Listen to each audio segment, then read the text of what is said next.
me today is Dr. William Walden from the Paducah Dental Care Center.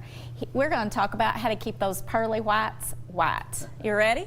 Ready. All right. Well, our first caller wants to know, it says, I brush 2 times a day, but my gums are still bleeding. How can I maintain the oral care in my mouth?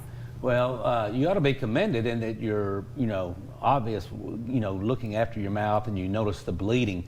So if you brush 2 times a day, that's good. With some other things you can do, you can try using floss, you can stem your dents, proxy brush. We get great results with water picks. We highly recommend the water pick.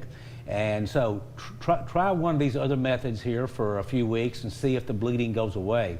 If it doesn't go away, you need to contact your dentist and have an appointment, because it could be signs of gum disease or something else going on.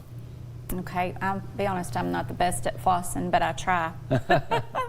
Okay, our next caller wants to know, my teeth are discolored. Do you recommend veneers or bonding? Yeah.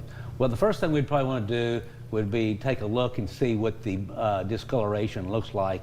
Sometimes childhood antibiotics can cause it. Tetracycline staining, it could be from food sources. But anyway, you want to try to see what the source of the staining is. And then I would recommend first would be to do some whitening. Real good results right now we're seeing with ultra-dense whitening program. And so I would try to whitening it and see if it lightened it up. And then you can go to a veneer or bonding. I personally like the veneers better. I think they last longer. They're porcelain and they look better, but you can do some really good bonding also. Okay, that's good information. A lot of us from the 80s, that childhood stuff gets us. All right, what are the different types of dentures and how would we know which would be the right one for specific Right, good question. We're living in a high-tech world now where everything is, we got AI or computer-driven, and what we're seeing now is making dentures where you actually scan the mouth with a digital scanner rather than using the goopy impressions.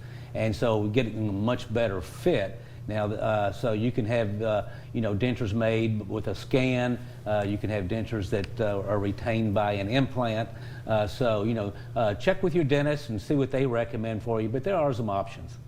Okay, and our next caller wants to know, I'm thinking about getting dental implants. Is there upkeep to that? Is there, long-term care? That's another good question. Yes, there is upkeep. Sometimes people think, well, I'm going to get implants and I don't have to ever worry about anything. But, implants are designed to last a long time. The implants don't get tooth decay, but you can get inflammation around the implant, so you have to have them cleaned. You need to go to your dentist, a couple times a year and have them professionally cleaned. So yes, you do need to take care of the implants. Okay, so the teeth, the implants, the dentures, we just need to come see you a couple of times a year and let you check us out and keep us going, right? That would be a good choice. All right. Well, I'd like to thank you for joining me today. If you would like to revisit this segment from Paducah Dental Care with Dr. Walden, log on to WPSDlocal6.com/Family Health Experts. Up next, a representative from Jackson Purchase Medical Center will be here to discuss some important information with us. That's up next after the break.